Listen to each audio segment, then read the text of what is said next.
Highgate Selectboard meeting Thursday, February 1st, 2018. Our first order of business is the Pledge of Allegiance.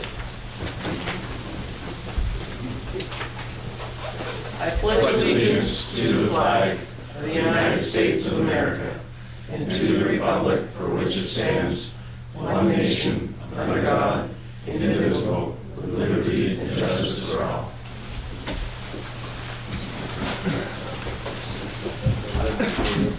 Thank you all for coming. Before we start public comment, maybe I can save some of the public comments. I did want to reach out and tell people the town of Highgate has not broken the law.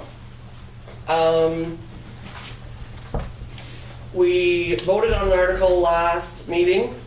Prior to putting that article into our town report, you'll notice that that article is not in there. It was pulled. We contacted the state's attorney, and we had some confusion about what was legal and what wasn't. They reached out to the Department of Education, and we are hoping to have something in writing presented to us. So far, that has yet to happen. It does not mean that that is a closed discussion. Discussion can still come up at town meeting, but it is not a warned article. So it's too late then? Yeah, it will not appear as an article at town meeting. It can still be a topic of discussion. It can still New business. Yeah, but to avoid the liable position, if there were one, we pulled the article. Do they have a timeline when they have to give you an answer? No.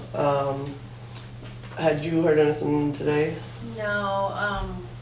Will from the Secretary of State's office was the one I spoke with, and he was the one that reached out to legal, called me back and said, you know, it has to be removed. It can't be on the town side of the warning. It's a school-based type of article. We don't want the school putting articles on the town side and vice versa.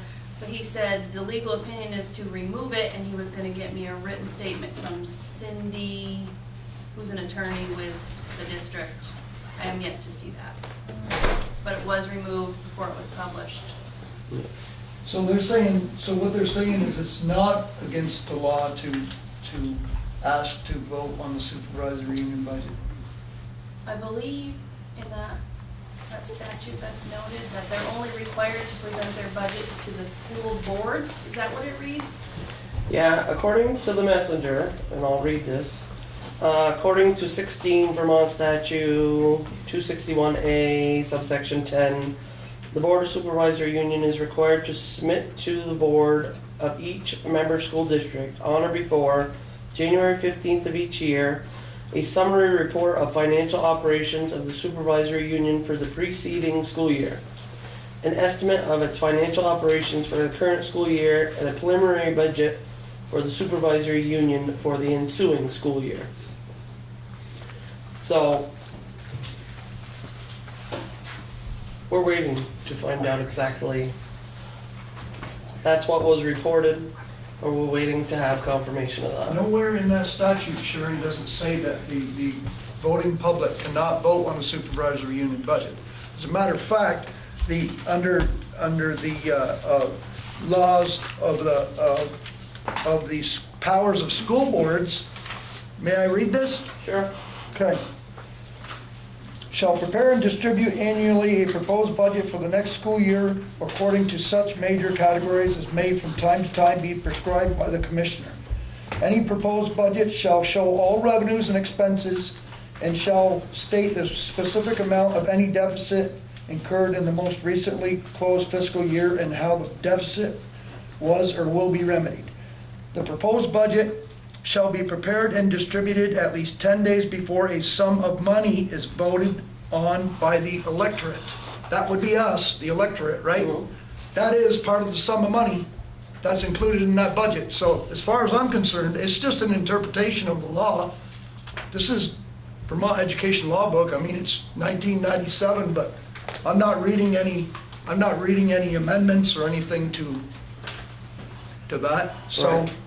I don't know if our lawyer is reading this law book or not, but to me, that sounds like a song and dance around what I think we have a right to do, Right. which is question that budget. That's a lot of money for taxpayers to be handing over to 15 people. No offense against any boards, I've served on 2 school boards, I understand the responsibility. But we also are able to vote on our elementary school, on our high school, but for some reason, that supervisory union is untouchable, and that is just wrong. Oh, I personally, I agree with you, that, Same here. 100%. but we made a decision, based on a legal factor, only to keep the town out of legal recourse if there were some. Does it agree with my personal opinion? Absolutely not. But I have to do what's best for the town, not necessarily what I feel. So I think, if nothing else, this leads to a larger conversation that, you know, why can't we vote on it? And if we can't, then what do we do to change it? So is that something we're allowed to ask our representatives at town meeting? Absolutely. Okay, and we might be able to ask more than 1 or 2 questions? I think we'll have to see how our time limit is, but I think maybe that's a topic that deserves a little more attention. Okay, thank you. So before we leave that topic, is there any other comments on that? Okay, so any other public comments that are not on the agenda? Yes, Sue? Yes, I have one question, and I talked to Wendy on Sunday morning. When I was at the select board about 4 or 5 months ago, I did question the select board about putting a light on Tanglewood and Jedworth Circle. I said it was really dark. We had a fire there last July. We just had a major flood, January 13th. Wendy got a comment from the village office. We do not need a transformer, but we do need to run wired. So the total estimate was $325. And the total home, I counted the house today on Monument Road, and I didn't realize there was that many houses that are taxpayers on that road. There is 50 houses that are taxpayers from Highgate on the road. If you want this copy, you're more than welcome to have it. I think it's a safety issue and it really needs to be taken care of. The $325 was for what exactly? It was for the wire. The transformer was already there, but it just needs for the wiring, correct? Yeah, that's an email from We're Dwayne doing as the well wire as from the village. from the nearest transformer to where we want the light. Yep. Okay. And it's $325. I think it's a safety issue. It needs to be addressed, especially since we've had the flood down there. Not even about 3 weeks ago. Yeah. And I appreciate it if you do support it.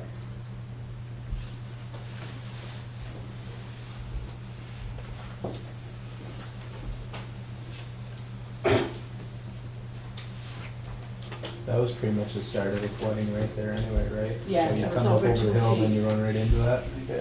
I'd kind of feel safe, a lot better having a light there, just for that reason. Yeah. How you guys feel? Yep, we're on board with it. Okay, do we have a motion? I'll make that motion. Do I have a second? Second. All those in favor say aye. Aye. Those opposed? Motion carries. Thank you. The residents of the Monument Road really appreciate it because that was a very scary experience for us to go Yeah. through. Thank you. Any other public comment? Yes, I want to thank you for getting the library back up and running, but I feel it took a little too long, that I think something could have been done sooner.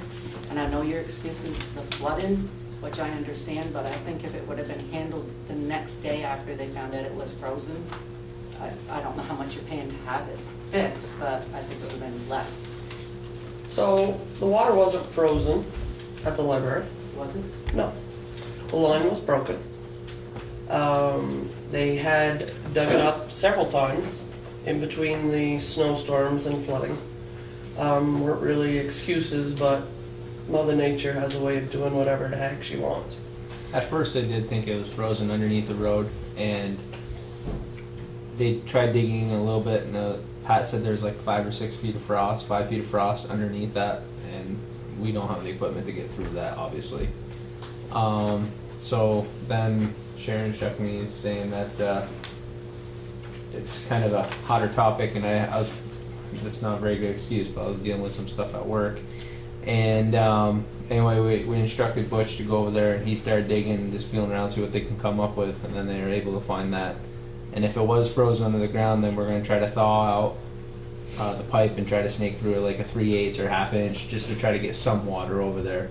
Luckily, we found it broke, and they were able to fix it. There's the line came apart, and then there's 2 holes, so patched up and good to go. So my second thing is, nothing to do with the library. I'm asking if the town administrator's pay was dropped when you made a new zoning board woman. It was, but it was also added more duties. Well, you see that there will be a grant writer administrator position. Question for that, the grant writer, is that gonna be Heidi, or is you're getting somebody new for that? No, she has been offered the position and has taken it. So you kind of made up a job and gave her back the money that you took away. We've asked her to do more duties. She can more than make her salary in that position. But the For the grant, sidewalks alone, that grant paid $9,000 out of that salary. but the grants that are something she was already doing. Yes, but So it's you like kinda me asking you fictitiously to mow made up my something. lawn and then getting more lawn. And asking you to do it for nothing. But it's like you're saying to us, okay, we'll take her money away, but here, let's give it back, we'll make up something new. No, I disagree. We separated the positions. We made 2 separate positions, just like we made 2 separate positions out of administrator, town administrator, and zoning administrator. But now. You can parse it any way you like, but Well, it's- that's how things are now set up, is that these are going to be separate jobs and separate job descriptions and separate tasks that are being assigned to those positions. I understand And- that, but also understand that it's like, oh, there's now this new thing that's called a grant administrator that wasn't there before, so if you're giving it to her, why aren't you putting it out to other people? Because So she that's has asking. specialized skills in that area. And We could have it done publicly, you know, we could hire a company to do it, but you're gonna pay a lot more than what that position pays. so, And it's the only position that you can gain your money back. She can make more money on them grants, because we have 2 large grants coming, that B25 bridge and the Macy property slide. She can more than make that money out. I don't disagree with that. I just disagree that how you did it. That's all. Sorry, how did she make the money up? Maybe that's what she's not understanding. Grants allow a lot of times for grant administration fee to be charged in the grant. And that is part of her position and her job description as a grant writer administrator, to take care of those things. So the fees that we would get back would go directly to offset her salary, correct? They, absolutely, Okay. That's Good question. yeah. And we do feel that she's talented and that she does an excellent job. I've spoken to a lot of state and federal folks that administer these grants and have only heard positive things about her work. So is she also the town administrator as well? I'm sorry, I must have missed that Yes, part. yes. Thank you. We had asked her to take on more and more responsibilities, and there are a lot more things that can be done in the grant position. Right now, in our topics tonight, there's a grant she just applied for to make up the balance of the fire department truck. So instead of asking for the town for another $50,000, another $100,000 to pay for that truck, We have matching grant money in our CIP set aside already. Heidi's taken it a step further. She's applied for a grant that we'll sign off on tonight, providing that everybody's okay with it. That'll make up the difference between what the truck costs and what we have set aside. So, right there's $100,000+ savings. But what percentage goes back to her as an offset of the salary? It would depend upon how the Which grant grant it is. is written. So Yeah. the more grants she writes, the more salary she offsets. Yes, Okay. yes. Any other comment? I think some of the grants that we're talking about will be for the benefit of our town only, obviously, okay? So, just to rest assured that we're not looking for something for nothing. If we feel a need to get something to help the town out, that's where that goes. That's through us for So her. no unneeded grants. You still have to come up with a matching anyway, so it'd be really hard to do an unneeded grant. Any other public comments? Okay, moving on. Mr. Macy, I see you're here, but Mr. Goodrich is not. Are you filling in for him? I can't talk for him. Okay. Would you Sure like you to can. talk for you? No, yes, he talks for me. I just came because he said that we were going to be at a select board meeting at 7 o'clock tonight and wondered if I could meet him here, so. Okay. So the only thing I can do is present. He was supposed to be writing up a memorandum of understanding on the Carroll property, talking with you about it. I just want to put in my 2 cents is that it seems to me that that land could be used for educational purposes. Jim Sullivan serves as the chair of our advisory board, and he and I walked over the property back last part of November. And granted, the building that's there is not super good, but it can be used. The land, from my standpoint, could be used for crop experiments with the Vermont Extension Service and the Vermont Department of Agriculture. So that's my biased opinion for the animal science part of the property. I cannot speak for Mr. Goodrich. Okay. Sorry to put you on the spot there. No, that's okay. I'm used to that. Been doing it for 52 years. But one of the things that I would like to ask the select board about, if you walk over the property, you see a lot of concrete spoils, these cement blocks that are sitting there not doing anything. Mm-hmm. And I'd like to have the select board consider donating 12 or 14 of those to the ag department to be used. We just put in a concrete slab to retain our manure from the barn. And if we could, rather than the school spending money to buy some from the concrete, that if the select board would donate some to us, that we could put around the edge of our concrete slab to retain our manure pile. Okay. What are your thoughts, gentlemen? How large are those, Jim? Gosh, I don't know, 6, 8 feet long, Are they the And ones? tall? 2 feet high. They're the ones with Right, with the hooks on them? lift hook in the middle. Yeah. They're not the How ones with many- the round ball, like No, they're stackable, like those. I don't want those. Okay. And how many are there? Oh gosh, if you look all over the property, there must be 25 or 30 of them, And how many did you say you were interested in? 12 or 14. Yeah. Kinda.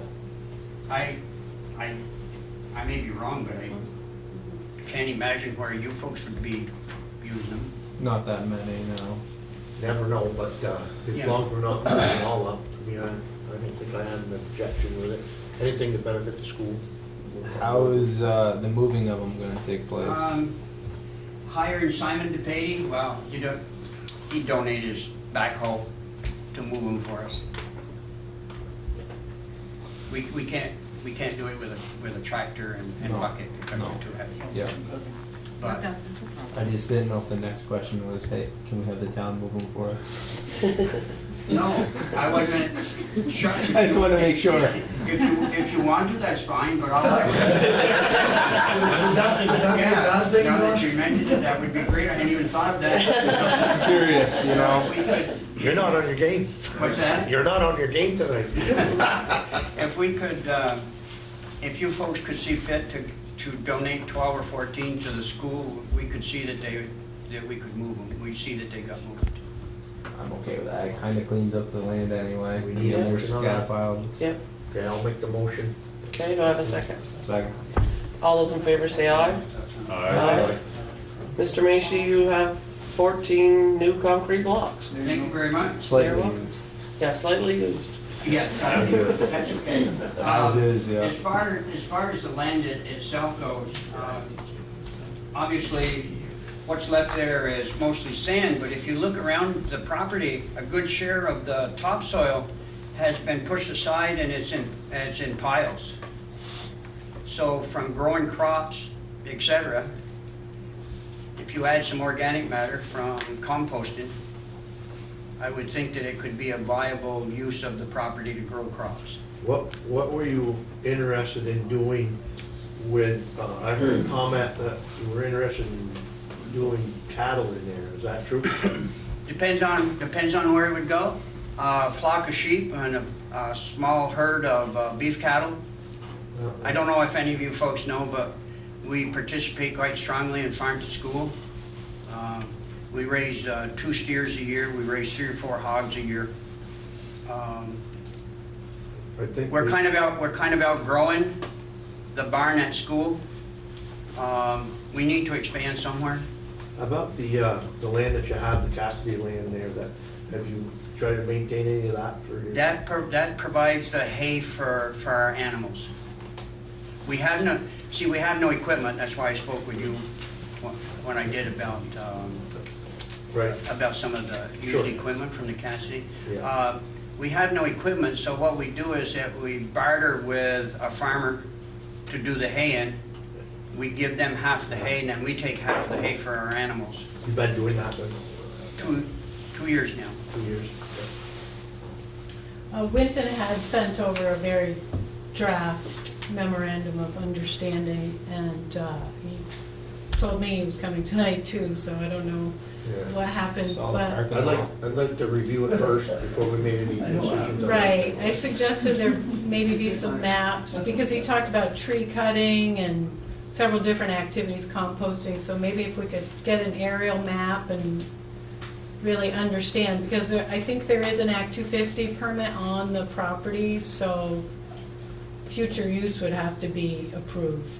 And I think some of those piles were because there has to be some kind of reclamation after the sand pit. I know that one of the activities that would be super useful are some soil samples, because I think you'll find that there's a lot of topsoil that's sitting in a pile there not doing anything. And maybe that could be a project the school does, is Reclaim manage the that land. reclaiming and using your manure and compost. It would have to be a lot larger plan, full step. We haven't really discussed even with the town where we're going with that yet. No. So, we want to make sure we don't crowd our options for things as well. I was just giving you a very Yeah. biased opinion. Oh, yeah, 100%. That's okay. From my standpoint, that's all. Yeah. Yeah. Okay, does Thank you anyone for the have concrete blocks. any comments on that? Which Winston was there? Any other comments from the public? Chairman, I just have one question I could ask at town meeting, but where are we with the sale of the properties that we approved last year? We've agreed to put them out to bid. We had not started that process yet. Part of that is my fault, I just hadn't got the language in yet. So do we have a timeline when that property is going to be sold? I'm hoping that the bid process will start within the next week, and with any luck, should be sold in 30 days. Okay, thanks. Mhm. I think I'd like to see the town sell that Carroll property. What property? The property that Jim's talking about, I think the town should sell that, put that money towards one of the other infrastructure projects that we'd like to get done for the town. I'm a huge fan of the ag department, but I don't think we need to be hanging on to that property.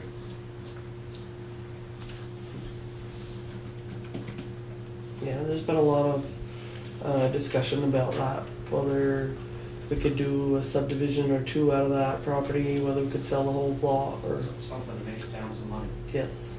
Yeah, we've had that discussion. Okay. Moving on, ATV ordinances. So we are opening it up to some general comments from anyone that would like to comment. There is a copy of the ordinances on the table back there. We've had a few folks write in. One would be for a noise ordinance change, which was a great idea. I honestly had not thought of it before. I think that came from Vern. Yes. Vern's here. I didn't want to speak to that. Well, the back row's 2-0 right now, so I'm driving 3-0. Vern Brosky, I live down on Tanglewood Monument area.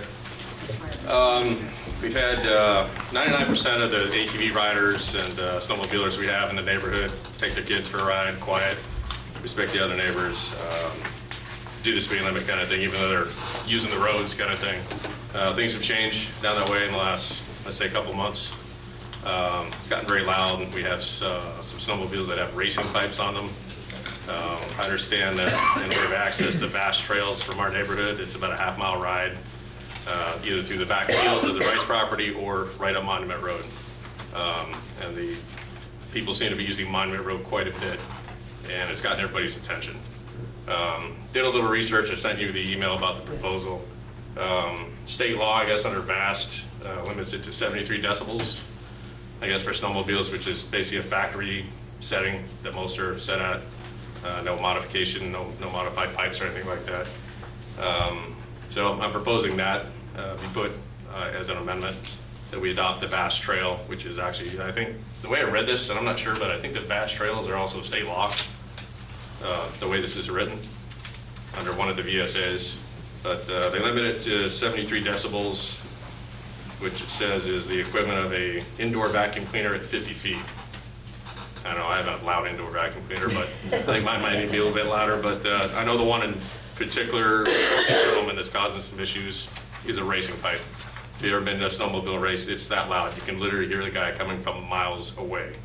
When he starts the machine, he lives 4,000 feet away from me. That's almost 3/4 of a mile. I can hear him start his machine. So basically, I'm just proposing that. It also says in here about replacement exhaust systems under VAST that I guess there's already a VSA about this. You're not allowed to modify it. And if you do, and I don't know who enforces this, I'm imagining game wardens with a decibel meter or something, but $300 fine or something like that. I can give you more specifics or email the VAST stuff to you, but basically what it comes down to, I did talk to a VAST coordinator, Matt, I can't remember his last name, I got it in the email. He basically said in order to use a snowmobile on a VAST trail, you have to comply with these VSAs. So obviously there's some people not complying, that, you know, the 1%, which is unfortunately why we're here, I think, because 99% of the people I know that my parents own an ATV and a snowmobile. We ride it on their property, we never get complaints, and we're respectful of our other neighbors. The problem is we got some people that are not. Yeah, unfortunately, that does tend to be the case, that most people want to obey the law and do, but you do have a few that like to ruin that. Now, Mr. Hale, I think you had addressed the noise issue as well. Yeah, I read it, I get you. I'm Danny Hale, I'm the executive director of ASA, which is the ATV Association's, very similar to VAST. So I do know that the current snowmobile statute says basically you can't modify your exhaust. So that gentleman is not compliant, and as soon as he starts that thing, law enforcement could write him a ticket. Okay. He can't be on the VAST trail, or I don't think right now he can ride that road either. So, you know, that is certainly illegal. I don't know the exact decibel point for snowmobiles, but for ATVs, it's 82.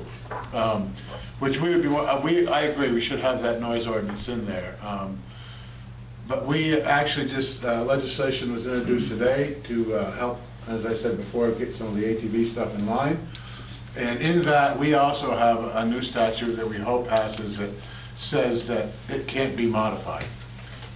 Because the science of sound and to actually get the decibel reading is quite difficult, and I'm not sure that anyone in the state of Vermont even has the equipment to do it correctly, because there's a whole bunch of distance and height and wind, and you know, it's such a complex thing that it's very difficult. The motorcycle guys really put a lot of emphasis on it for racing, because racing was getting shut down because it was too loud. So, but they do it in a very scientific way in order to get that correct decibel reading. So although we're good with putting them things in there, really everything that comes from the factory is well under any decibels that are in law.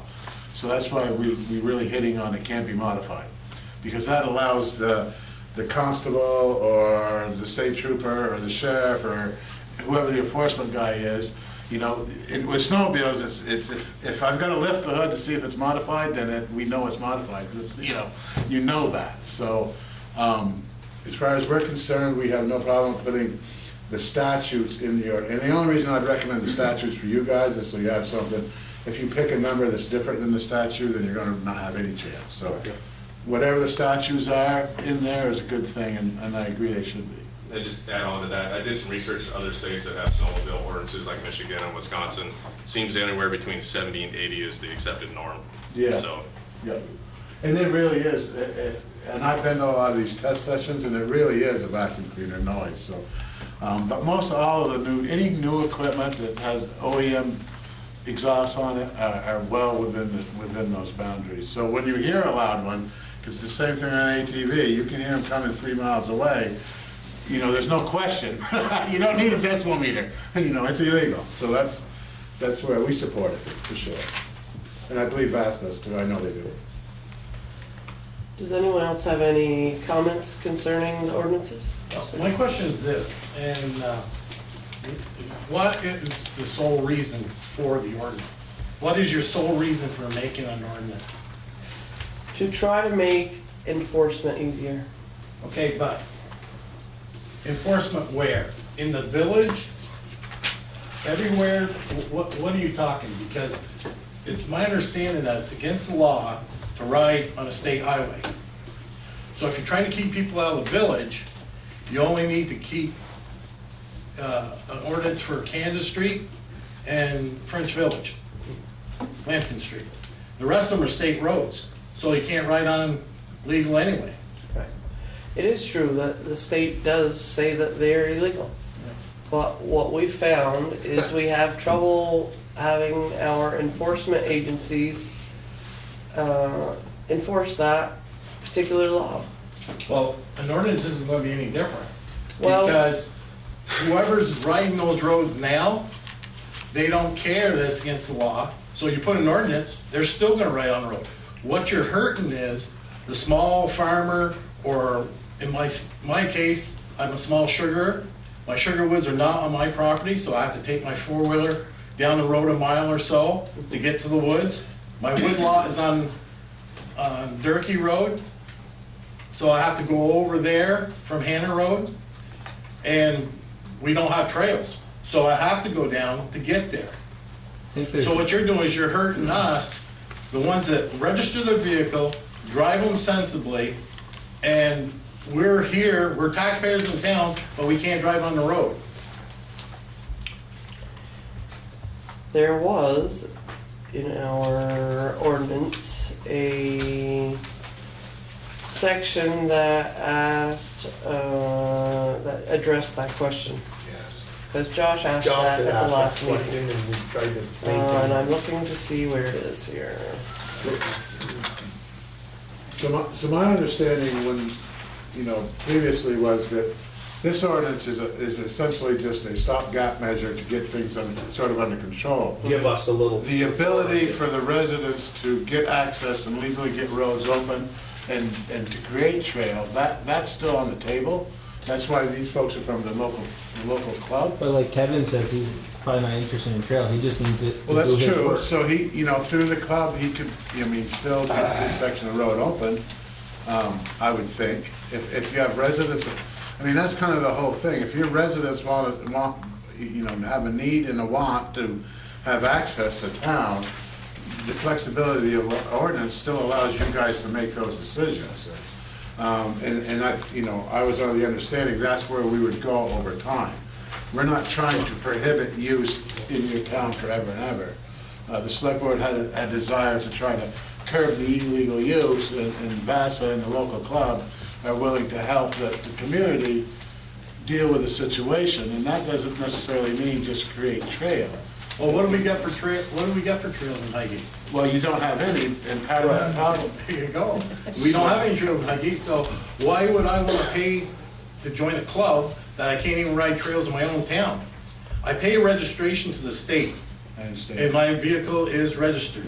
I understand, but clubs and clubs don't operate, they need the community support.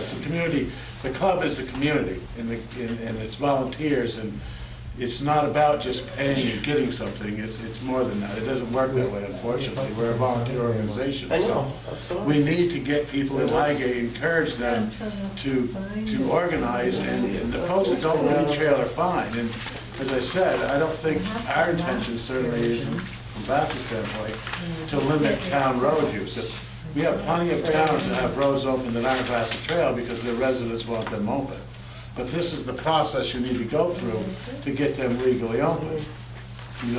That's what this is about. It's not about prohibition, it's about management. So it gives them the authority to open your road, and then there's some management things that they can do to make sure that stuff isn't happening like over on your road.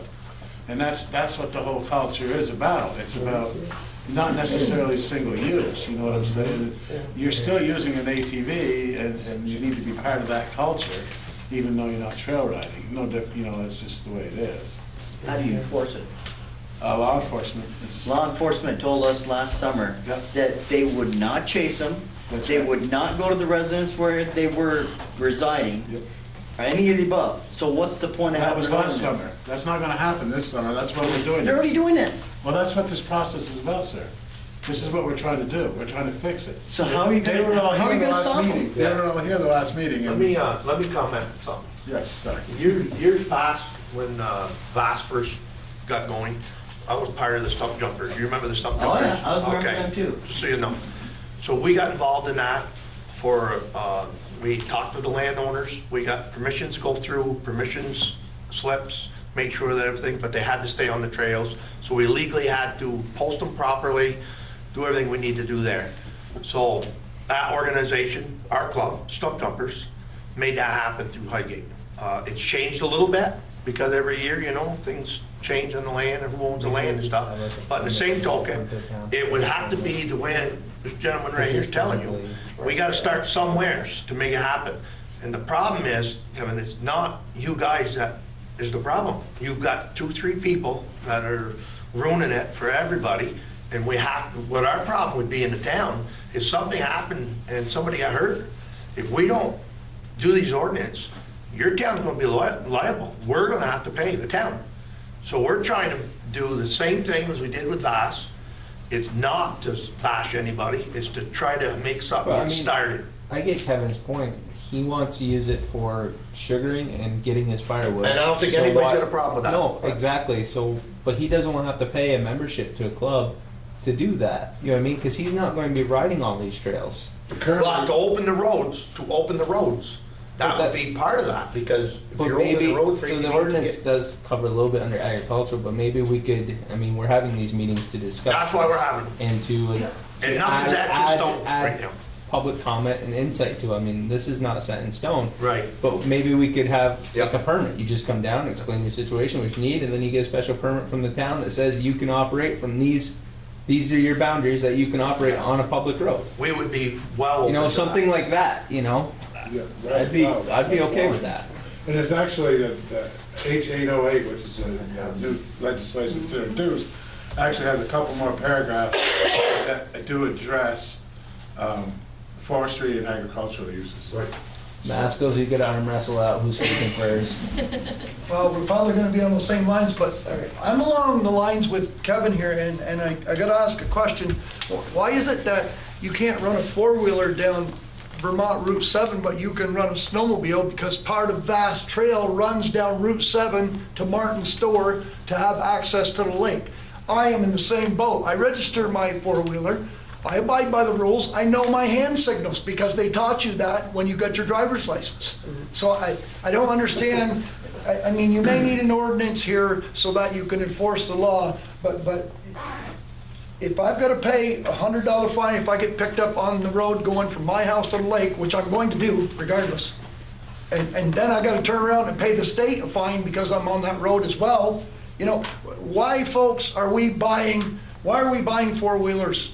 Why do we own four-wheelers? Why do they sell them in this state if they're not going to provide an opportunity or a place for them to ride? Yes. I'm tired of paying for things that a few choice people do, and for our law enforcement to sit here and say they can't do anything about it is a cop-out. Because like he's saying, like Mr. Weatherby's saying here, there's no reason why a police officer can't follow these kids during the day, find out where they live, pull into their homes because they have to gas these things up, and enforce the law and leave us alone. Because I'm paying my registration faithfully every year, and I use my hand signals every time I go on that lake. But I use my four-wheeler for not for work, but I use it for recreation. And if Vast can run a state highway, why can't I? And I agree with these guys here, because these guys here are doing what they need to do. But when I came by Missisquoi this summer, I had a kid on a dirt bike and a kid on a four-wheeler pull wheelies and ride all the way from there, all the way up to the parking right up here. And then they turned around and mouthed off to me because every time they pull a wheelie, I'd blow the hell out of the horn to get them out of the way because there's cars behind me. And if they fall and I hit them because I get cars behind me, you're just going to lose a couple kids. Right. I'm sorry to say that, but I'm not going to wreck 25 cars behind me because these jack wagons, the cop's not going to stop them. They can't pull them over, they can't chase them, and I don't care what kind of rules and regulations you got until the cops get involved and they drive in behind the kid and pull right in their parking lot and they go in the house and they say to the mother, we followed this kid 5 miles down the road pulling wheelies, here's a $1,000 fine, see how you like that, maybe you keep an eye on your kid. And that's exactly what's happening, because the parents aren't around or the parents don't care and everybody else is going to deal with it. It's about time somebody got involved in it. If you're going to rob a bank, do it on a four-wheeler, because you know why? Cop won't chase you. They can't stop you. Really? They tested that last time I was here. Yeah, no, unfortunately, that's what we find ourselves faced with, is we've tried to hold our law enforcement agencies accountable, and they refuse to be put in that position. Every day. And Then why do we have them, Sharon? Good question. Well, why are we Why do we paying have- them then, if they won't do what we want? We Yeah. can change whoever we want Good and comment. make them do Good what we comments. want. Beanbag We your are- kid again, take them right we out. are under contract at the moment, but that contract is up for renewal, you know. And we gave them, we allotted $10,000 for special investigations. Yeah, Have we done any special investigations? we have not. So they obviously don't want our money, so let's find somebody that does. The ATV.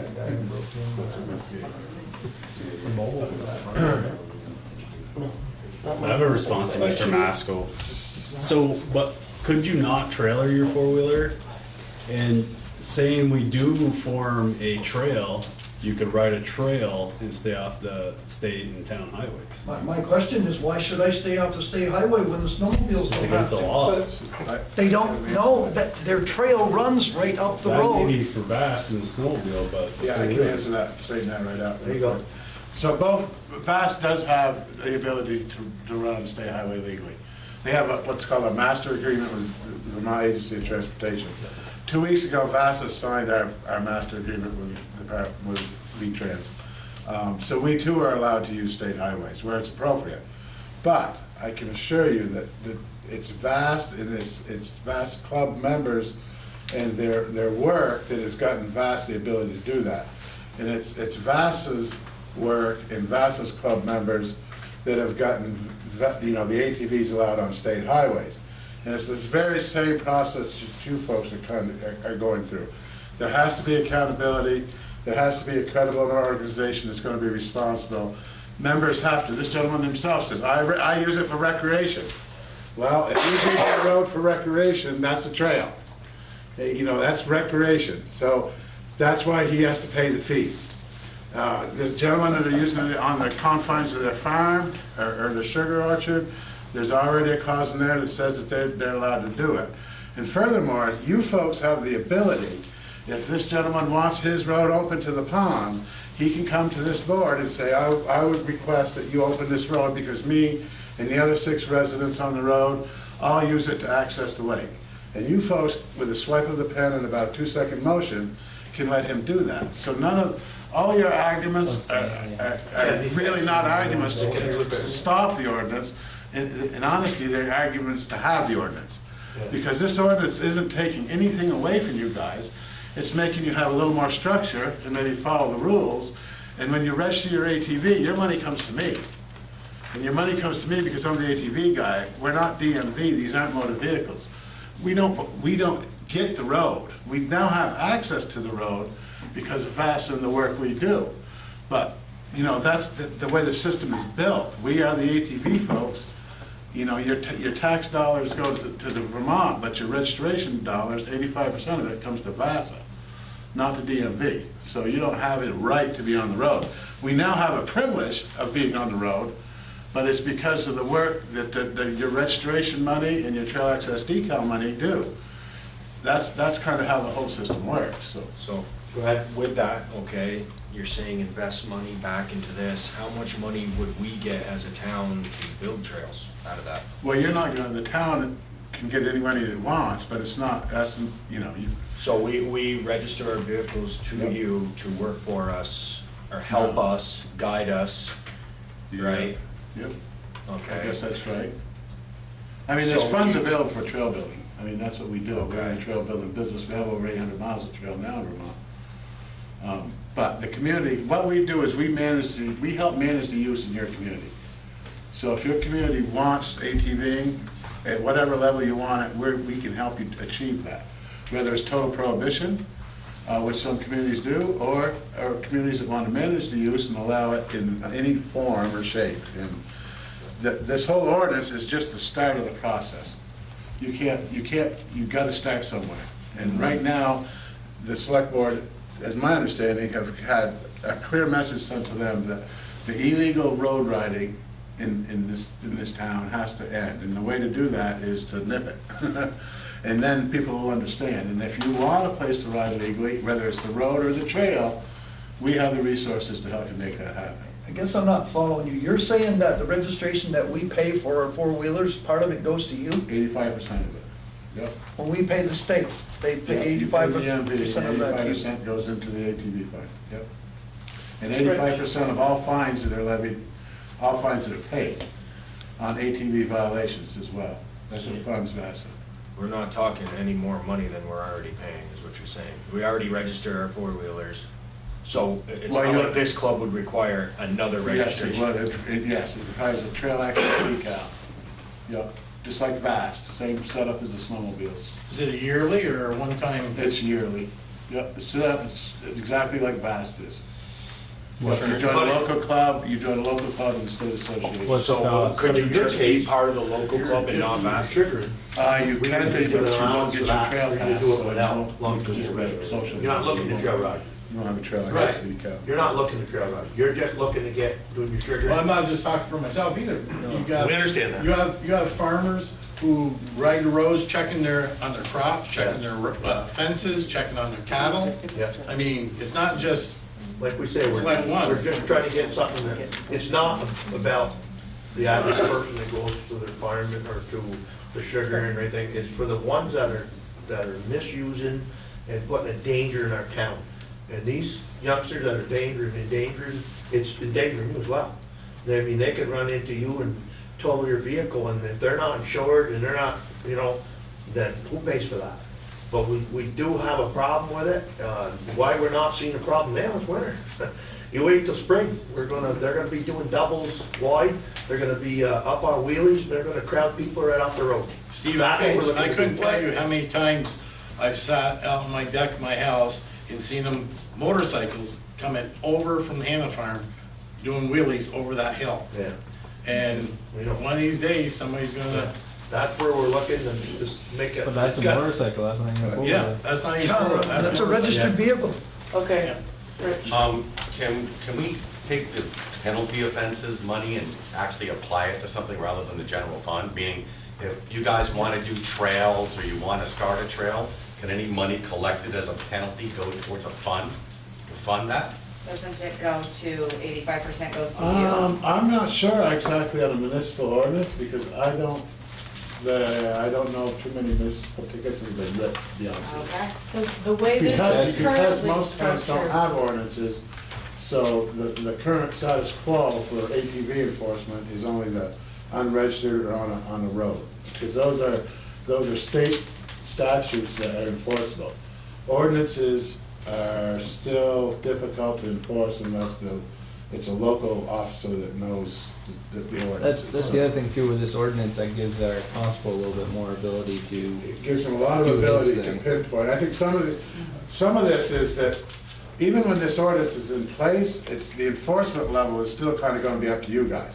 Right. So if this gentleman's just riding down to a sugar orchard and not causing no hassle, I don't believe any law enforcement is going to mess with it anyway. This is still Vermont, last I checked, in rural Vermont. But what it does is it provides a tool, and if you truly only are going to the pond, you're probably never going to see law enforcement. They're not going to care. You know, those type of things. But you know what I'm saying? Well, hopefully, things within reason are not going, this is not what it's about. This is being put in place for the extremes, the 1%. And without it, they can't move forward with those guys. Right. And again, you folks are still, even if you want in the future to open up all of your roads, you can still do that through the ordinance. But you can control it in a manner, as I think I said the first time I've come here, now's the time where these people need to come and ask you for their section of road. Because then you know they want that road open. They may not want the Beagleskin Road open. If nobody comes and it's a trouble there, then you've got a perfect place to enforce the ordinance.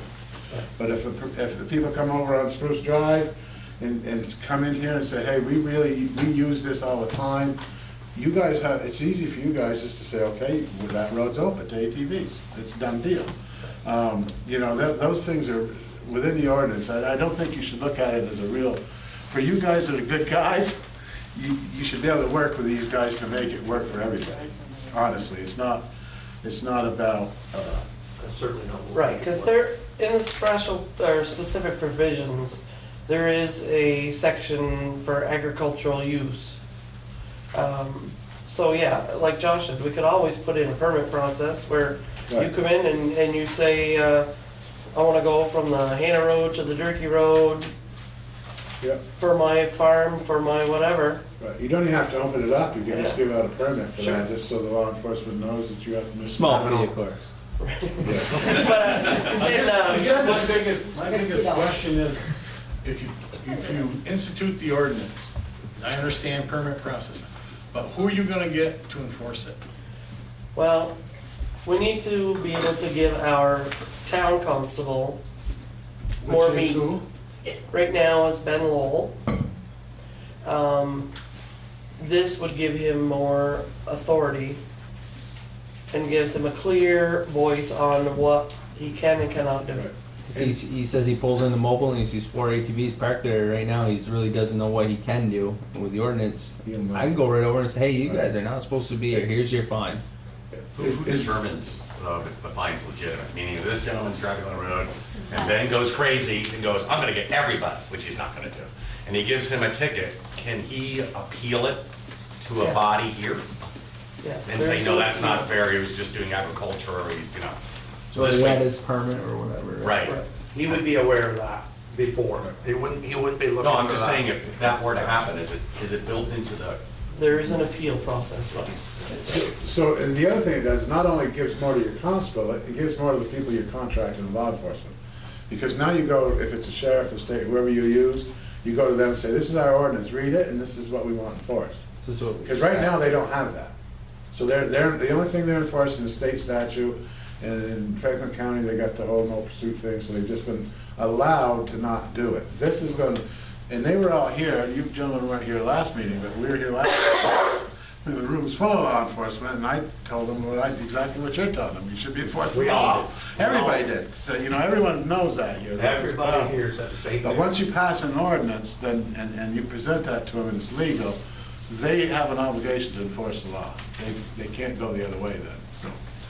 Yeah, but you're saying it's against the law for them to ride up four wheels, unregistered kids, riding up down Main Street, right through town of Highgate, right? Right. Sheriff's sitting over across the road at the old Yeah. Steinhauer snack bar. I and agree. Kids are driving in and they're blowing donuts in the center of town, they're pulling into the mobile station, but yet the sheriff's sitting there just watching them because he don't know they're not supposed to be We riding had up that down Main discussion. Street We on had- high two No, we wheels. had that discussion, and I mentioned to him that, there are some investigative duties that come along with law enforcement, and when the kid is right here locally in town, you ought to be able to figure it out. When he drives across the parking lot and Right. just pulls in and pinches him off between that and the curb and the gas tank, I think he probably could tell him to take his helmet off. I know who you are now. Well, I can tell you from me being here, I think this is my fourth meeting, the community is pretty much understands the problem, and I hope you can fix it. I'll tell you what, there's a lot of frustration on Lampkin Street, I can tell you that right now. Exactly. And again, like Kevin here and Zeb, they go fishing and that's fine. Nobody has a problem with it. Right. I've seen four-wheelers go by my house 4, 5, 6 in a row, and I guarantee you there ain't one on them four-wheelers is probably under 35 years old, and they're going somewhere. That's great, let them go. But when them kids go rocketing back and forth, 3 wide, riding wheelies, and Bob Graham had one go across his front lawn last summer because the kid tried to pull a wheelie, falls off seat, goes by my place, by my dad's house, by Bob Graham, just misses the car in the front yard, and goes into sunny St. Lawrence to driveway. Kid runs down the road, calls people a bunch of names, give them the finger pop on a four-wheeler, and ride a wheelie back up the street again. Guess what? That's going to get somebody's hair on their neck standing up. You want to go over and smack the crap out of that kid. Well, just like Ty last year, spent all this time in the whole rec department, fixing up the path, making it nice. We're getting ready to do our nice dedication to it, and four-wheelers are terrorizing around it, spinning it up. It's like, can't even have it nice for a day, Same thing, we just gotta control it. And the other thing is maybe parents don't buy your kid a four-wheeler if you don't have a place to ride it. Maybe that's something you need to take into consideration, even though little Johnny might want a four-wheeler. Maybe you only got a half an acre of land and you don't have any place to ride it. Just another quick question for you. I see in here you have a written segment in there where you can have a landowner's permit to ride. How does that work with a business? And the reason I'm asking is as you're well aware, we got on Lincoln Street, we've got a sand pit. Now that would be a business. Now if he decides he wants to give out permits to this kid, that kid, and another kid, which I've heard that this one and that one has had permission by him to ride there. And then next thing you know, their friends and the friends of their friends and the friends of their friends are all riding in the same area, and then he gets upset because somebody's riding in there that ain't supposed to be riding in there. Does a business have the right to give out a permit for that? It's a business. It's not a recreational area. And if the sheriff's department knows that they ain't supposed to be in there in the first place, you can't pick and choose on which kid you can go, oh, no, Johnny's not supposed to here. Dick, you're fine. Roger, you're okay. But no, Johnny can't be here. How are they going to know? I think that's up to the landowner. It's no different. Yeah. Well, it's a business. Well, and Still someone owns it. yeah, and it's a The whole liability. thing with the whole riding on the road. A business is the Nobody's same as a gonna know private who individual the when it difference comes is. to land ownership. If I was up here and I was bringing my four-wheeler up here, and I don't live up here, but, and I saw you on the road and you on the road, I would think that it's okay on the road, not knowing because I don't live here. You know what I mean? So that's where the ordinance comes into place, that It's either open or it's not. you're either, everybody can ride, or nobody can ride. Or this one, you get your permits for your mapling, which is fine, but they're gonna have some kind of tag saying you have permission to ride. Where I would know, okay, I'm not supposed to be doing that. I'm not supposed to be on this road. Same thing with going to the lake.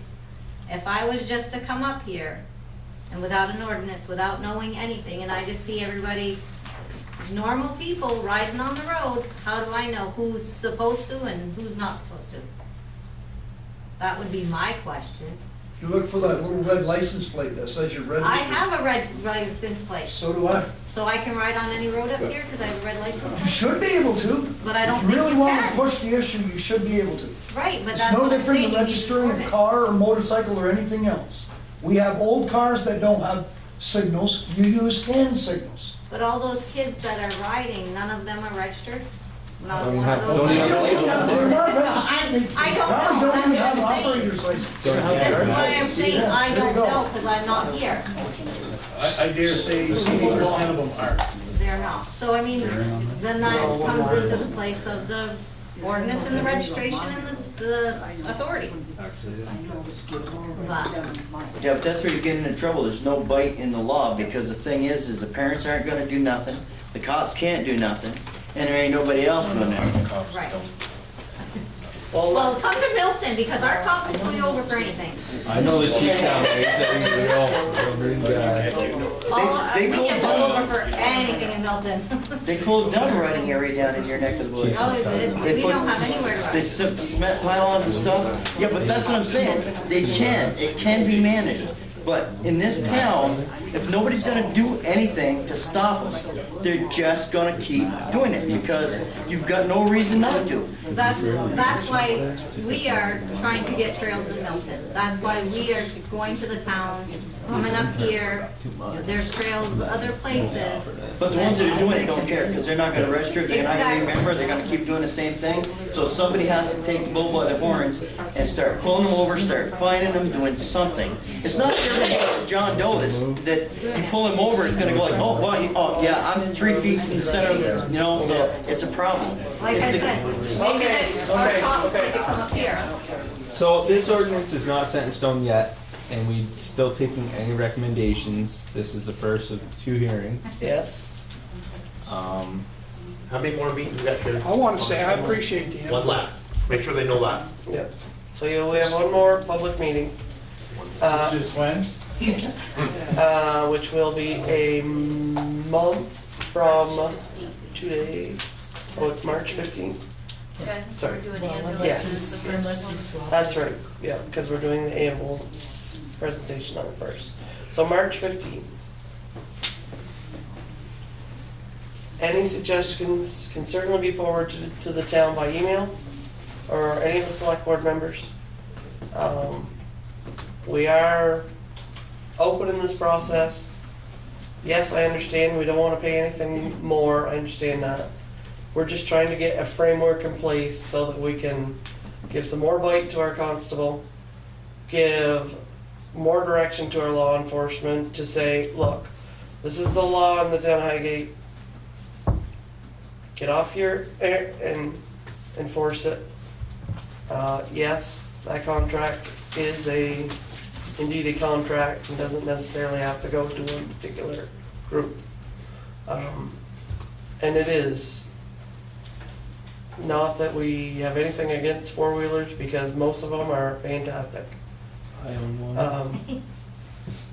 But we do have those that are trouble, and we need to take care of the trouble, because somebody's gonna get hurt, somebody's gonna get sued, somebody's gonna end up dead. You know, we're pissing off people, we're getting hundreds of complaints about noise, somebody's trying to work, you know, third shift and they can't sleep, and, you know, somebody's gonna shoot their neighbor and getting all pissed off. So, for now, this is what we're trying to pursue, and which is why we're trying to do it. So can I make a suggestion then? Certainly. As you go through this process to adopt this ordinance, can you take into consideration of possibly,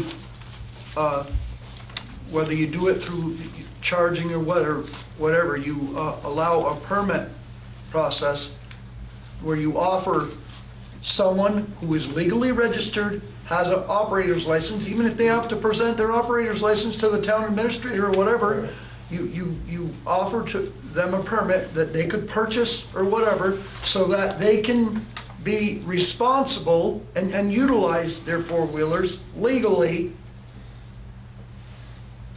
The town wins, the people wins, it's a win-win. And I mean, if this is what it takes to get the riffraff off the road, then so be it. But I don't want to become a victim of someone who decides they're gonna break the law. I do my best to obey the law. Okay. You know, and I'm not hurting anybody, I'm not jeopardizing anybody for what I do, but for what little distance I go. And as far as I'm concerned, if snowmobiles can do it, then I should be able to do it too. I just have one comment on that. I think it's a great idea, and I know you can do it, but I would not suggest any form of tag at all. I would have a card that someone holds on their person next to their license. Because one of the big problems you have in Franklin County is the no pursuit policy is turned into, we do not initiate a stop.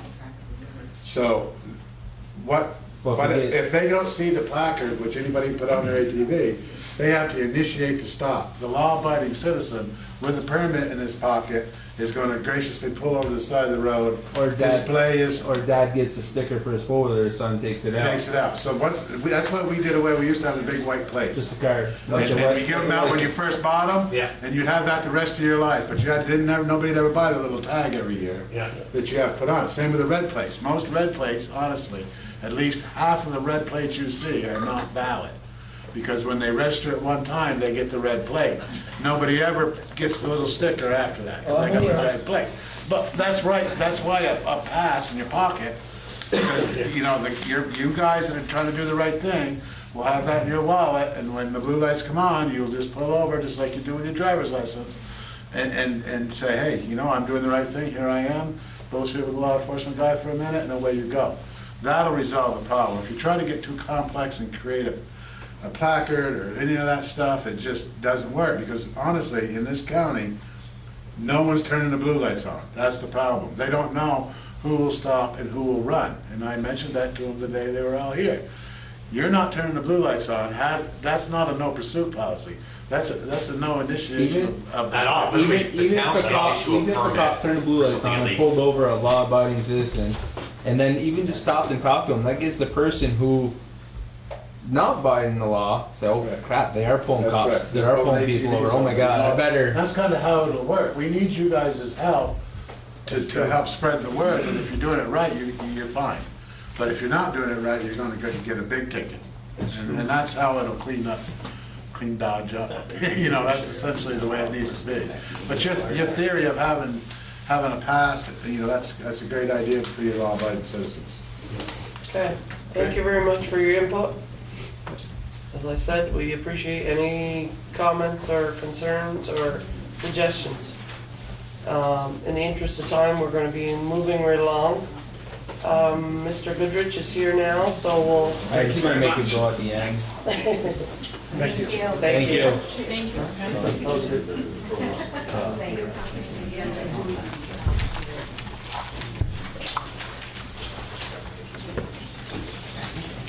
Sorry I was late. I was sending out 9,000 messages to families to help us diminish the impact of flu-like symptoms at school. So, children, a little farther away from Sharon tonight. Yeah. Well, Mr. Macy's been representing you well. Yes. Just the animal science part. Okay. Made a few deals. So have you already had the conversation? No, not really. Just he asked for his concrete blocks and a little bit of what he thought could be done with the property. Okay. We'll leave it to you.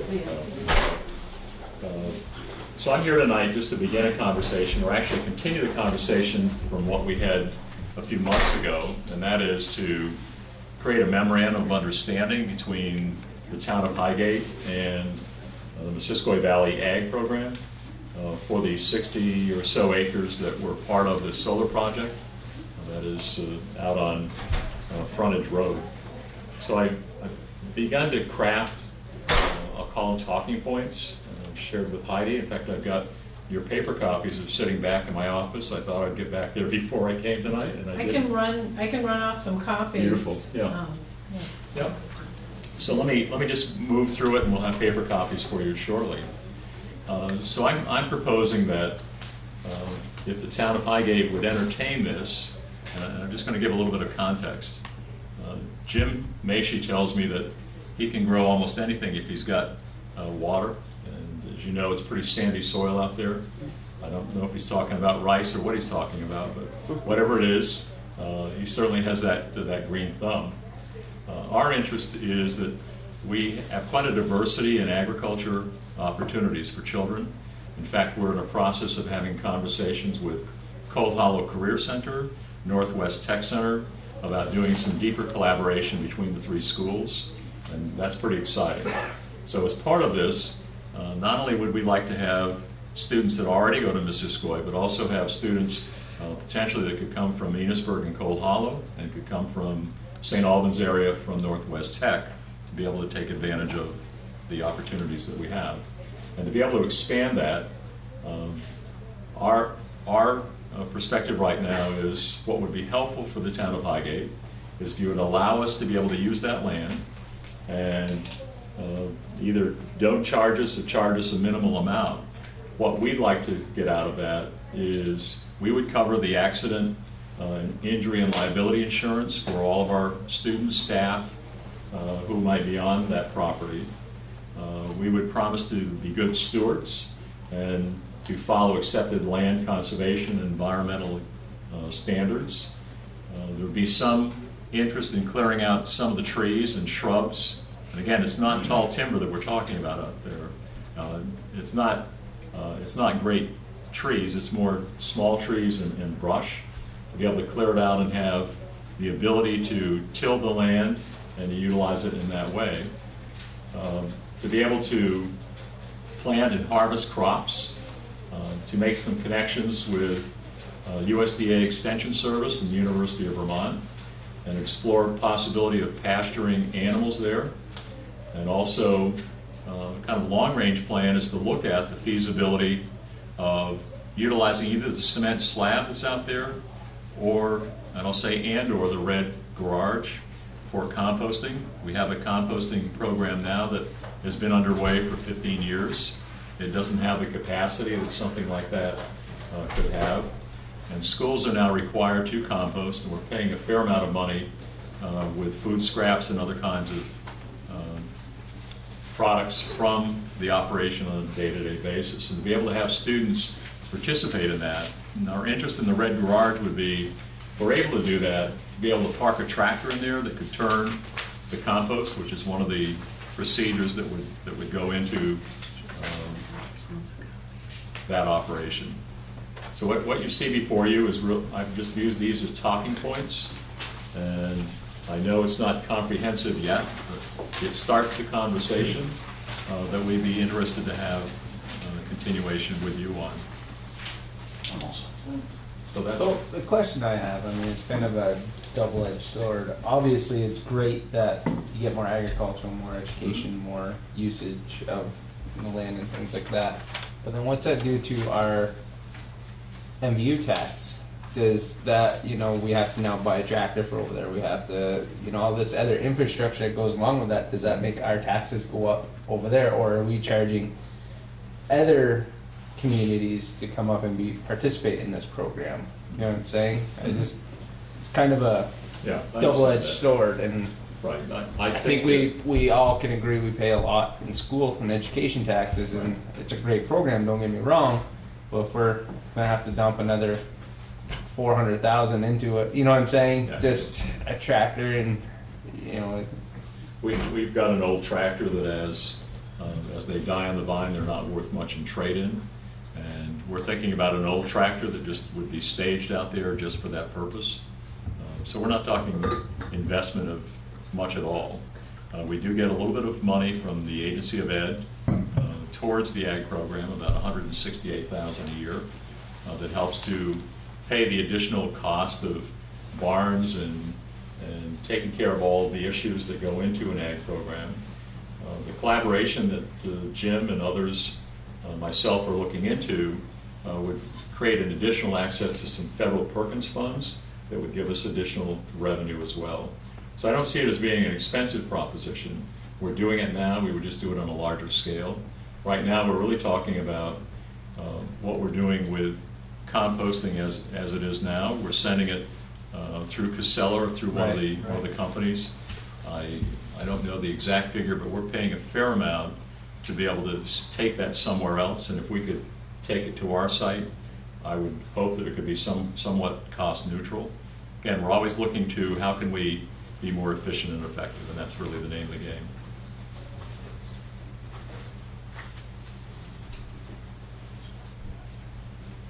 Does anybody have any further questions? Well, we had spoken earlier before Mr. Goodrich had showed up that we really feel that we should research what we actually could do with the property as well before it was mentioned about the school. Yeah. Correct me if I'm wrong, was that land before we ever got it offered to the school?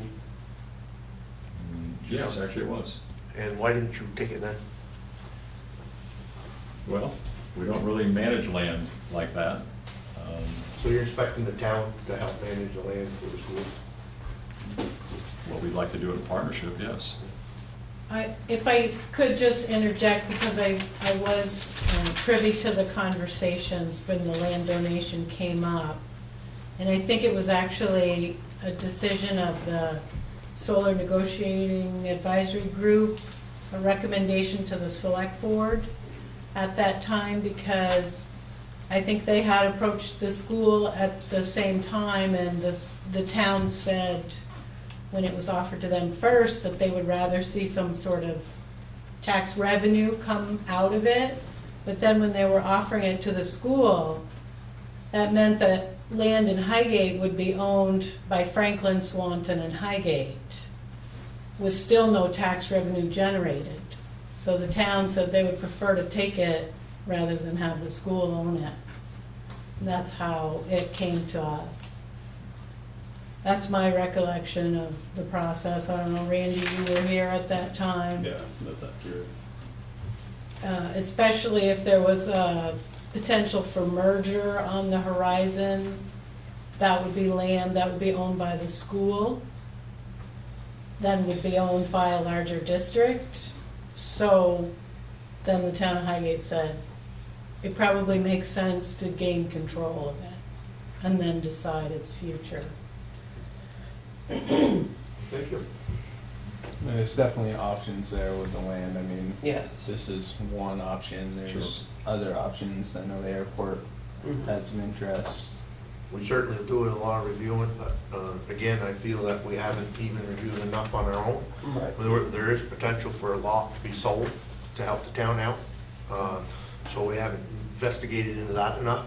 Okay. So we really want to review it a little closer and tighter. I don't see where there'd be any is deadline for you folks to get started on something like that if you didn't have it before.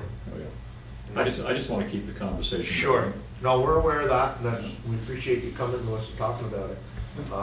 But, you know, we have discussed some, and we really want to make sure all our options are there first, and there are some things we're using off of it already.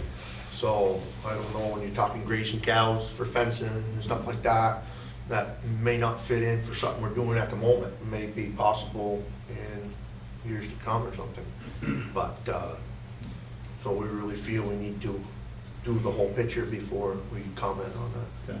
How many acres was the school looking to utilize? I knew that early on there was something akin to 60 acres Okay. that were not used by the solar property. So you wanted the whole, We don't care. If we could have a lot, that would be I nice. just didn't know if there was a number and like half of it was gonna be school utilized or. Not that I know of, but I would Okay. tell you that partnerships are always good, and if you do sell it for housing lots, Jim's cattle can mow the lawns. Yeah, perfect. When Mr. Sullivan and I walked over the property, there's part of it that we definitely don't want.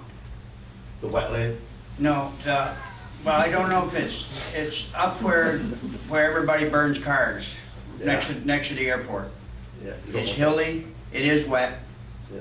What we're interested in is the flatter land down next to where the buildings are on the entrance from frontage road. Right. Part of it, I have, I'm not interested in it at 10 all. acres there, right, or something? 10 or What's 20? that? 10 or 15 acres there? Something like 12 or 15 acres. I've been told that there's a lot of activity, bad activity in that area for tire burning, car burning, a lot of, you know, it's Over by the airport. Yeah, well, pretty much a lot of No, it. when we walked through that property, it was during deer season. Yeah. And there was only Did one. you carry a four-wheeler- rifle with you? One four-wheeler truck. Well, they probably didn't dare go through during deer season. But But where you do come in from the airport The way, airport side. that's where the burn cars and everything else Yeah. are. That is hilly, it's wet. Yeah, yeah. We're interested in, from our standpoint, in the flatter area off from Frontage Road. Do you know how many acres you're currently using by the rink? 20. 20? Are you entered into an agreement for that, or is that just a handshake? It was donated to the Highgate School. Yep. I don't know if it's a formal written agreement or not. I think it is. That happened about 4 years ago. So, and we use it, and Jim, you want to speak about how we use that? I explained to them that Oh, we yeah. use it for the crops for our animals. That was Richard Cassidy's land. Yes. My wife's father. Okay. And we're in the process of setting up a natural fertilizer versus a commercial fertilizer. I think, Jim, is that right? We want to run part of the front part of the property as organic farming, and the back part of the property as conventional. Is that still pretty wet in the back, Jim? It is. Hard to work. This was a rough year for everybody. Yeah, but it's wet anyway. I remember when Dick used to cut that, a lot of times you only got one cut in the Now back. you have to kind of pick and choose. Play the weather. When you cut it. Yeah, that's right. One of the things that I have to do is to get a measuring wheel and find out where the center of the property is, so that the students can do a better job taking soil samples, so that we know what part is organic and what part is conventional. Right. Out of that 20 acres, part of it is the garden that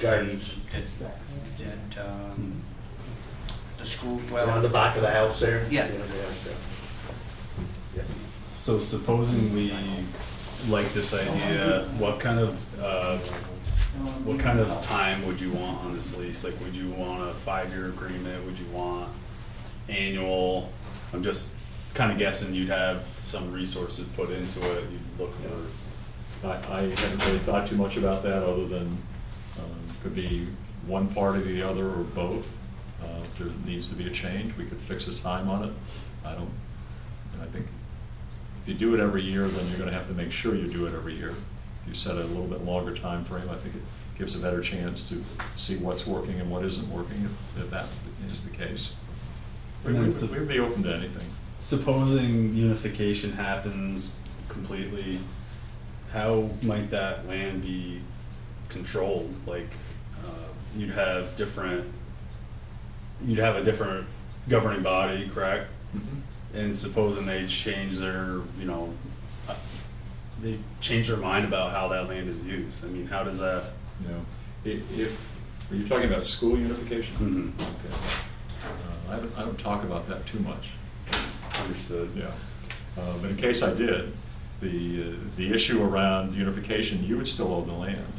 You're just allowing the school to be able to use it, and it would be a matter of changing the memorandum of understanding to reflect whatever that governance entity is.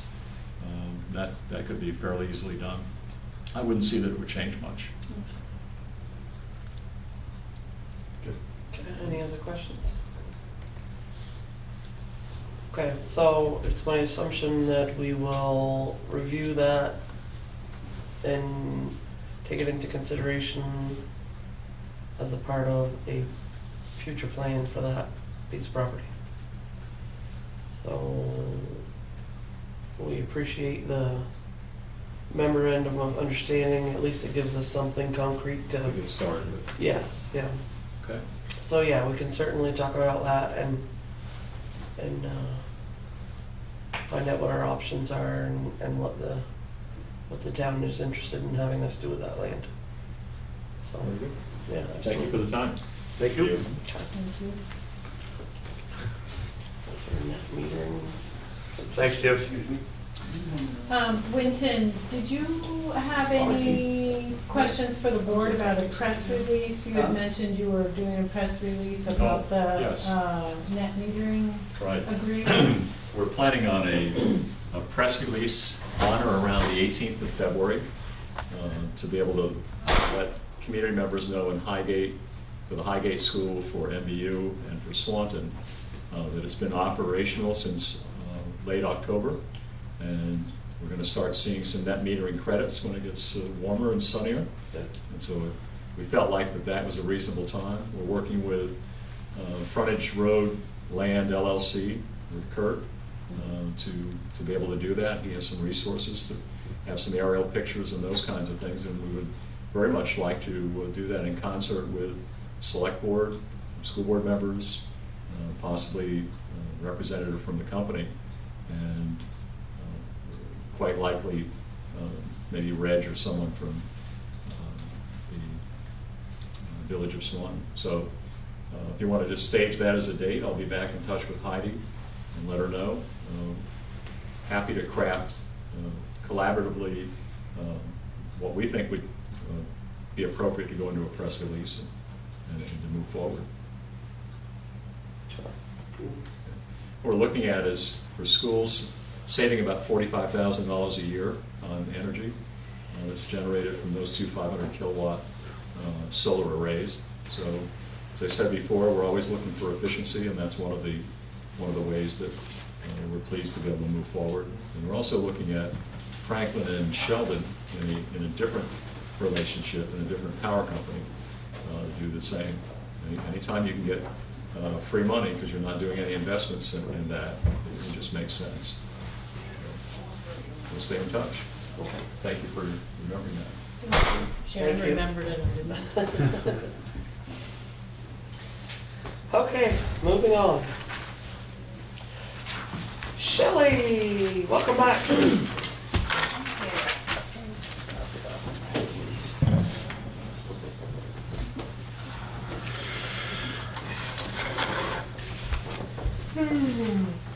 Okay, I'm gonna start with the climate system.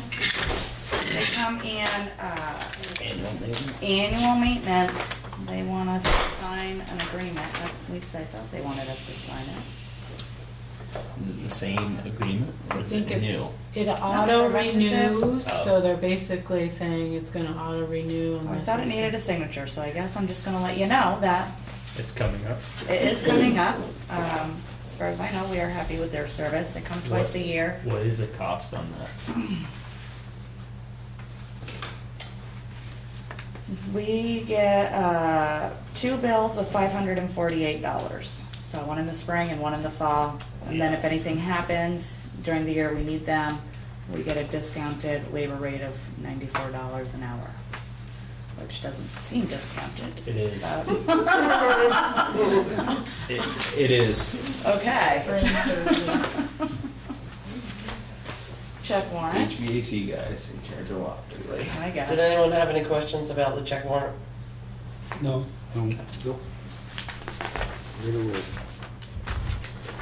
Our books are back. They look beautiful. They do? Yes. Like the dedication.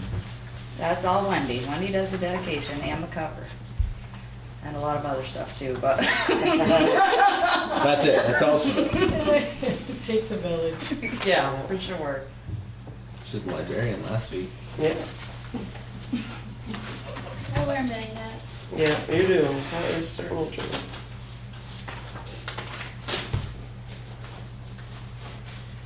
No, I will take a second, just so it's out there. Yes. Sooner than later. You all have your town reports in front of you, yes? Yes. So, on page You got an extra one right there? I'll share off of you. 62, which is the highway fund. I was looking at the wrong fiscal year in the very top director salary line. This is not, it didn't account for Pat's increase this past fall. So it doesn't change any budget numbers, but his wages were actually put into the crew wages because that's where he was last year, not into the director's salary. So $2,163 will be moved from crew wages and put up into the director's salary line item. $2,000. $163. making his current salary $56,243. It's okay. 56,243. And then the crew total wages is 80,996. So I found a little boo-boo.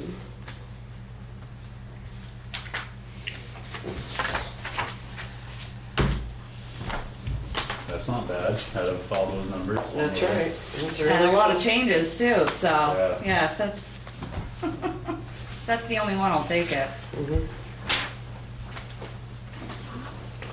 So yes, do pick up your town reports at the office here. Martin Store, DeZorcy's, Village Mobile, they're all over. Yes. You'll see that your select board and all of your committees and boards have tried really hard to cut their budgets and try to make sure that we are fiscally responsible. Tax sale was supposed to happen this week. That got canceled. Everyone ponied up. And I will say a lot of people are actually paying. Since this book was printed December 31st, our outstanding of 194,000 is now down to 155,000. Wow. So just in that short time, over $30,000 have been collected. Good. So people are making payments. That is wonderful news. It is. We're getting there. I'll have another update come town meeting.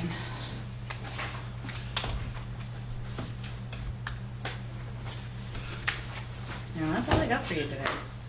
Okay, awesome. I did forget to put the budget status in the Dropbox, so I will do that tomorrow for you for January. Yep. That's it. Questions? Good. Okay. Look refreshed after that vacation. Oh, I don't feel it.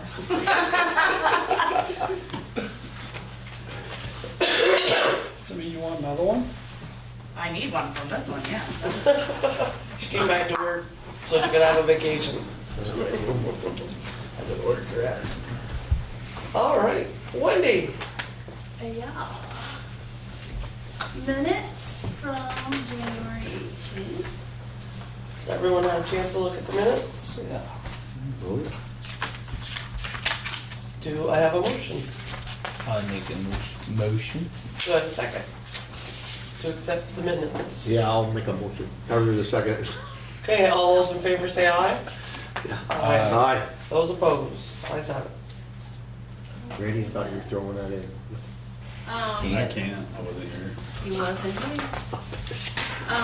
Town meeting updates. The deadline for petitions to run for office was Monday.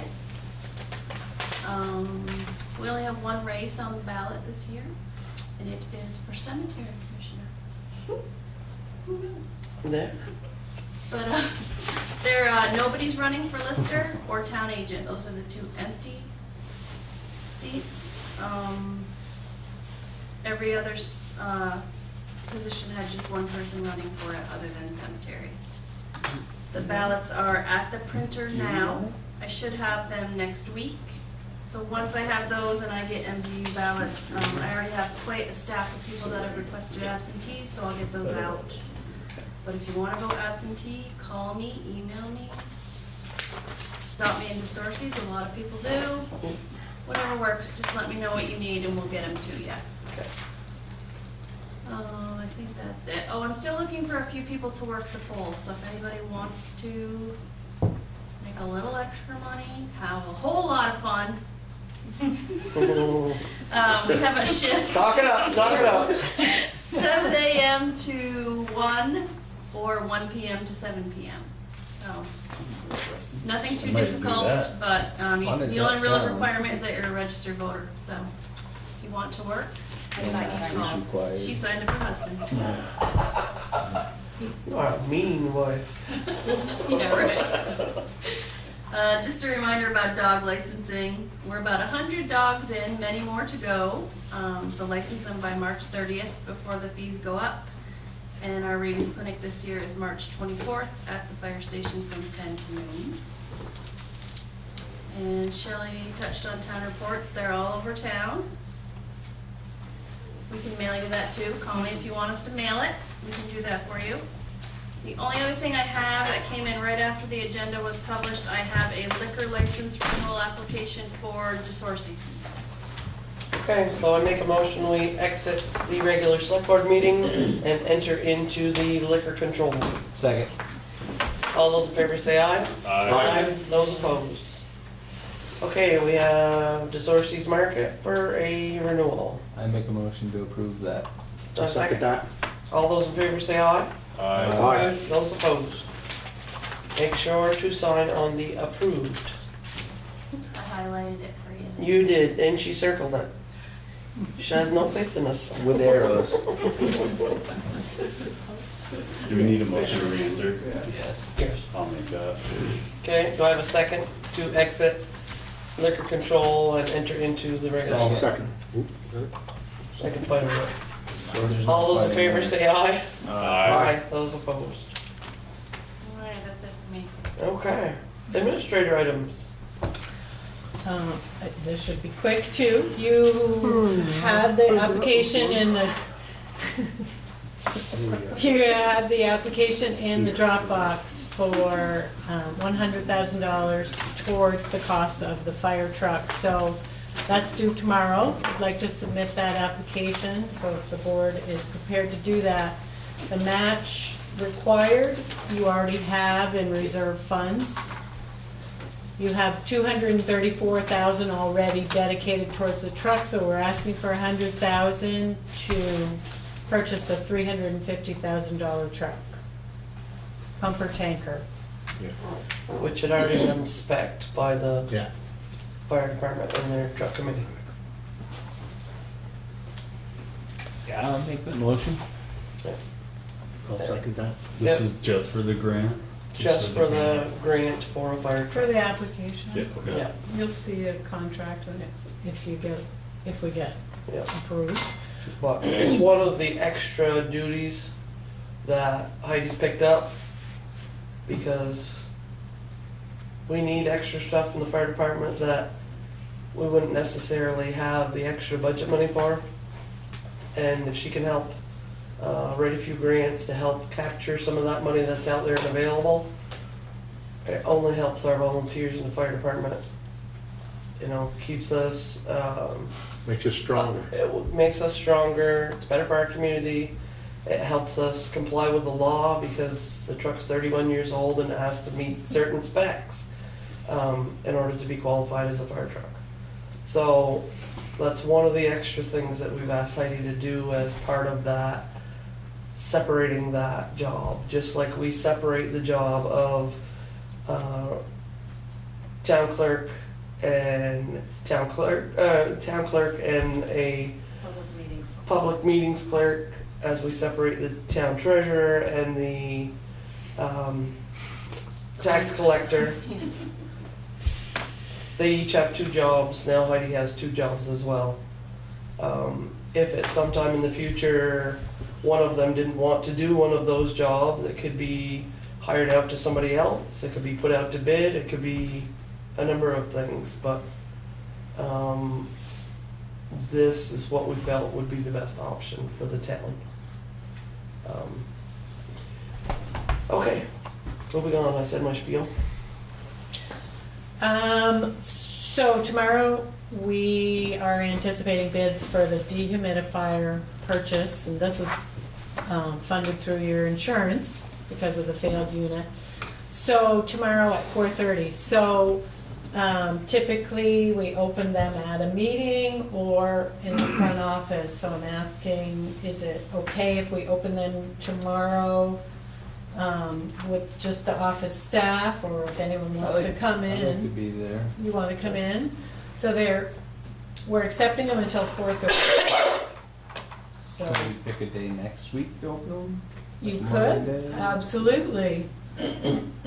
Yeah, we could open them Monday during the day, or I think you Let's do might Tu- have a, Could we do Tuesday morning at 8:15? it's kind of random, isn't it? No, it's not. I dropped my kids off at 8 and that put me here about 8:15.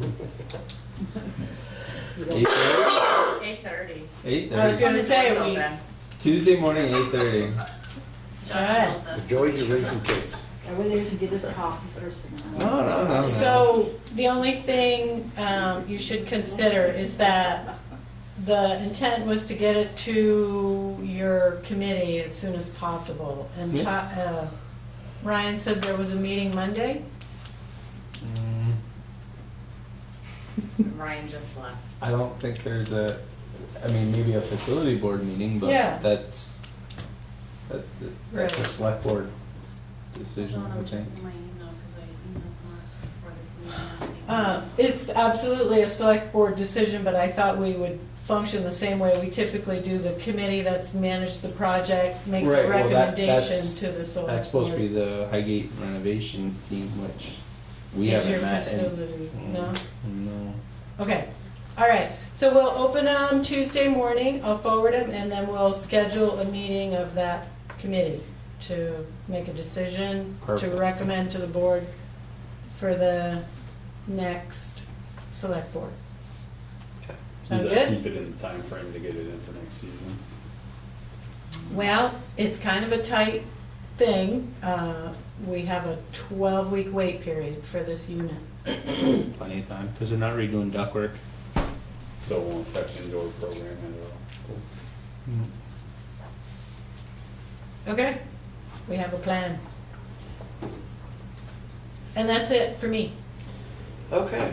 Can I ask one more question on that? No. Sure. Do we front the cost and then the insurance pays us back? Or? Yeah. Okay. And we have that?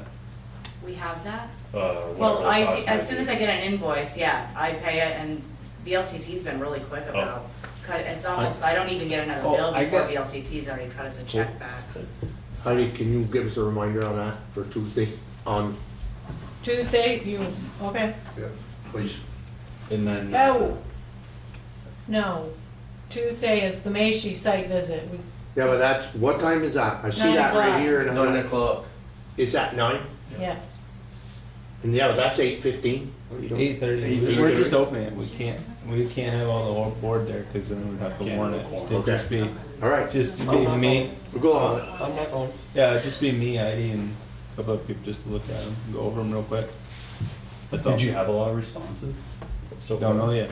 They're not looking to. We had, there were probably 10 people at the site visit. I think they probably amounted to 4 firms, different Cool. people working together, but 2 of them have already said they're not going to submit.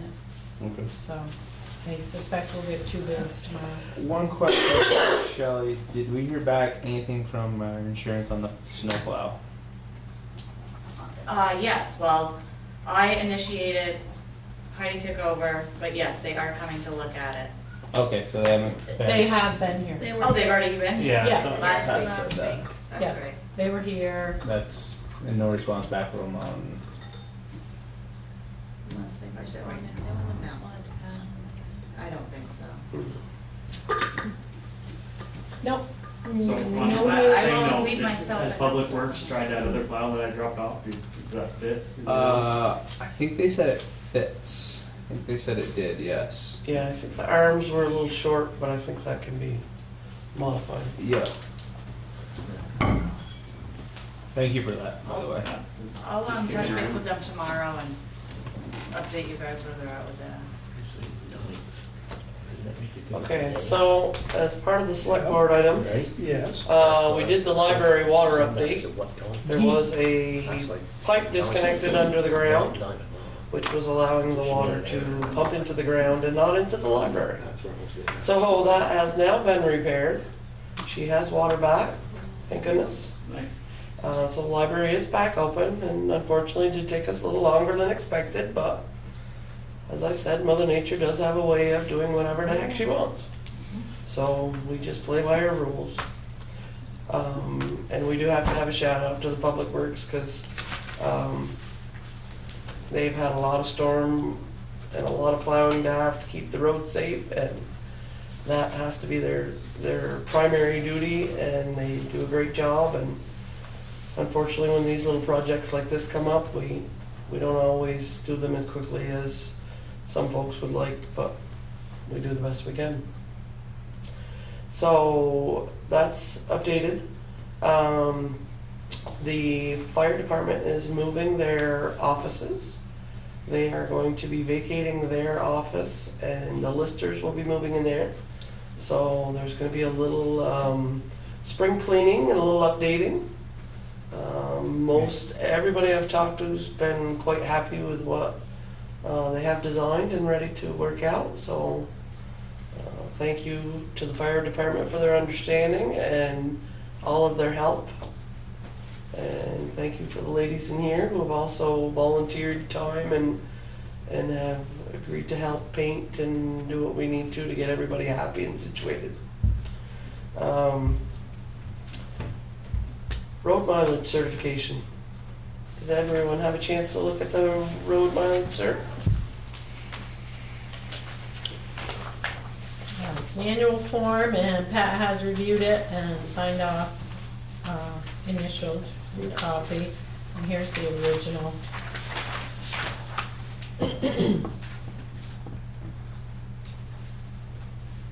Yeah. Okay, do I have a motion to sign? Make the motion. Okay, who would like to second? Second. All those in favor say aye. Aye. Those opposed, ayes have it. And before he left, he registered all your reduced weight roads. You have to contact the state every year and plug in all the roads that have a weight restriction on them, or they're not enforceable. So he did that before he left. Is that just a spring? Wait, no. Every year you have to do Yeah. that.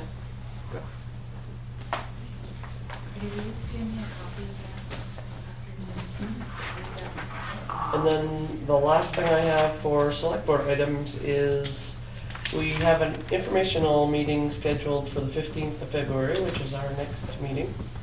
I will not be here. So I'm leaving it up to you four. Would you like to proceed with that without me, or would you prefer to reschedule? I'm totally fine either way, it doesn't make any difference. Meeting? Yeah, it's fine. Okay. Unless you really want to go. Yeah,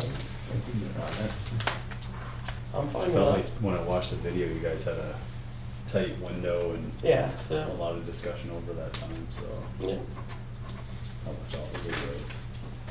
As you should. Randy, Yeah, good it's man. fine. Just because you're laid up doesn't Okay. mean. So you four will be prepared for the informational meeting, so I'll say, have fun. I'll watch on the video. I was just going, thank you, Sharon. I just want to say, I don't think we've heard anything but positive feedback on Kyle Baker too with the, you were speaking of the storms. He's Oh, been yes. cleaning the sidewalks, Yes. that's right. Yes, absolutely. He All has done positive. He doesn't put a bid in next- wonderful job. Yep, he's taken extra care of the sidewalks, and I know even the town crew feels a little sorry for him because they know that sometimes when they have to go back, they fill in his sidewalk, and they're not trying to do it on purpose, but It happens. it happens, yes, but he's been very responsive and doing a great job. So, Agreed.